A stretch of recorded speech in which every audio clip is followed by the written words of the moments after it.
National Weather Service in Indianapolis has issued a severe thunderstorm warning for eastern Shelby County, southern West County, northeastern Decatur County until 8:45 p.m. Eastern Daylight Time.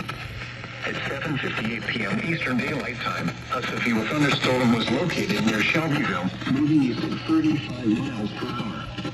Expected hazards include 60 miles per hour wind gusts and quarter-size hail.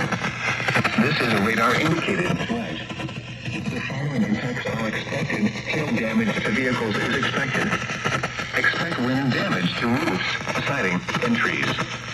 Locations impacted include Shelbyville, Rushville, St. Paul, Milroy, Glenwood, Clarksburg, New Salem, Manila, Malvern, Sandusky, and Moscow.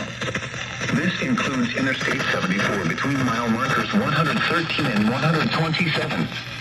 Have your protection roof or interior room on the lowest floor of a building. A tornado watch remains in effect until 9 p.m. Eastern Daylight Time for Central Indiana. A tornado watch also remains in effect until 1 a.m. Eastern Daylight Time for Central Indiana. Repeating, a severe thunderstorm warning has been issued until 8:45 p.m. Eastern Daylight Time for the following counties in Indiana: Decatur, Rush, and Shelby.